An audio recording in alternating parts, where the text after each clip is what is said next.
Buonasera a tutti, GruVillage, Radio Monte Carlo, sono lieti questa sera di presentare il concerto di Pat Metheny, che ho piacere, come vedete, di avere qui a fianco a me, Radio Monte Carlo, per il primo anno media partner proprio di questo bellissimo festival, bellissimo evento che è GruVillage.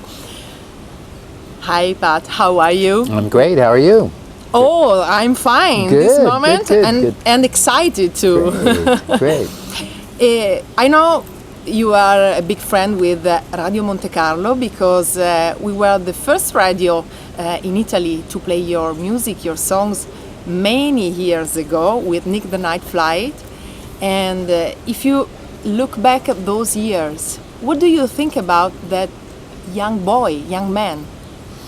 Well, it's true. I always feel like I owe kind of a debt to the station, to Nick, and all the other people too at the station who have really supported this music in such a special way over such a long time. There was a sort of, I guess we could say, kind of like golden period of about maybe 15 or 20 years where when I would play gigs here, it'd be for 5, 7, 8, 10,000 people a night everywhere all over Italy. And, a lot of that had to do with Nick playing that music, and a lot of people became familiar with, some fairly complicated stuff. It's not like we were just kind of playing some little things. I mean, the tunes were, 8, 10, 12 minutes long. He would play the whole thing and talk about it. And as a result, there's this still amazing audience here in Italy that, means every time I get the chance to come here, there's always lots of people. And of course, I love the chance to play in Italy too. So it's all great. And I really do appreciate everything. Ho ricordato a Pat che Radio Monte Carlo è stata la prima radio in Italia a suonare la sua musica, le sue canzoni tantissimi anni fa, parliamo forse della fine degli anni '80 con Nick the Night Flight, e gli ho chiesto se lui guarda indietro quegli anni che cosa vede, che cosa ricorda di quel ragazzo, di quel giovane uomo, e lui appunto dice di avere questo grandissimo ricordo di Nick the Night Flight, che appunto è stata la radio che l'ha lanciato. Sono stati anni molto importanti, ovviamente per lui da un punto di vista della sua carriera, ma anche proprio del potenziale di quanto Radio Monte Carlo e Nick the Night Flight gli abbia dato la possibilità di farsi conoscere in Italia, e ha definito quel periodo, quegli anni, come un periodo d'oro, e da lì è partito anche tutta una serie di concerti in Italia, un paese che continua a frequentare, in cui continua a venire, e gli piace ovviamente tornare in Italia a fare i concerti. You have such big career, 40 years, thousands of live shows, 20 Grammy Awards. Now, when you walk on the stage, how do you feel? Are you relaxed, or are you still excited? Well, it's a funny thing for me. Music represents something that's kind of beyond just the kind of nature of those type of feelings. For me, it's probably the closest thing I could explain it to. It's a little bit like church for me, music for me is something that is a transcendent aspiration to try to connect to something that goes beyond just the everyday things. And music is one of the places, I think, that most humans agree. There are things going on in music that represent things that we don't quite understand. So for me, every time I get the chance to play, it's a little bit like that. It's something that's very special. It's not so much excitement, or it's more kind of reverence or something to the idea of what music is. Gli ho chiesto, dopo 40 anni di carriera e migliaia di concerti nel mondo e 20 Grammy Awards, che cosa prova oggi ancora quando sale su un palcoscenico? Se ci sale ormai rilassato, oppure se è ancora eccitato come i primi anni. È una via di mezzo quello che lui prova, nel senso che per lui la musica è come se fosse entrare in chiesa, è un'esperienza mistica, è un'esperienza trascendentale ed è qualcosa che spiega in qualche modo certi aspetti, certi comportamenti dell'uomo, ma certi aspetti mistici dell'uomo che non riusciamo a spiegare a parole. Ecco, la musica invece arriva lì dove le parole non riescono ad arrivare. You continue after all these years to find new sounds, to mix new sounds. How and where do you find your inspiration for music?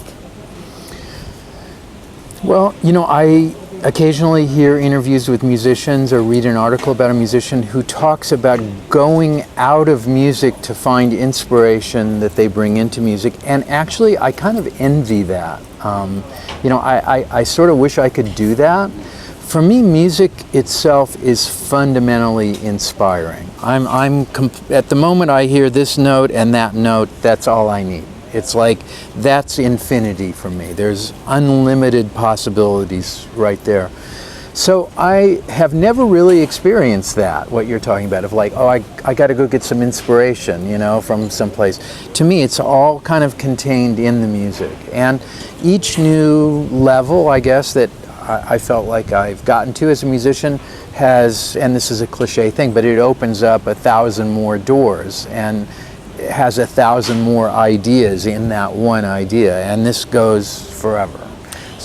E nella musica che lui trova tutto, perché gli ho chiesto, dopo tutta questa la produzione musicale che lui ha alle spalle, continua a trovare nuovi suoni, a mischiare, a mixare nuovi suoni. Allora dove trovi la tua ispirazione? Ha detto che tanti musicisti, tanti artisti hanno bisogno di vivere delle esperienze fuori dalla musica per poterle portare poi all'interno della propria produzione musicale. Lui invece resta nella musica per trovare la sua ispirazione. Dice, tra una nota e l'altra c'è l'infinito. E quindi è esattamente lì, nelle note, dentro la musica, che lui trova e continua a trovare ancora oggi la sua ispirazione.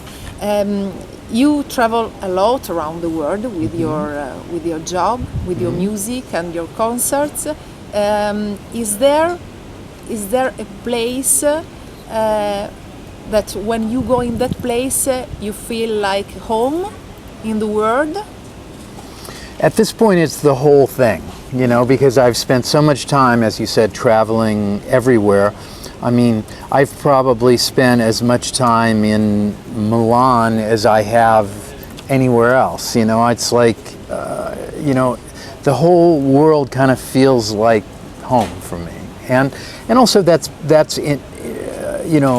enforced by wherever we go. I mean, right now we're coming from China and then Israel and now here. Wherever you go, everybody is kind of the same, really. And as much as people make of, oh, this is this and this is that, really we all have a lot more in common than we don't. And that is really reflected in music.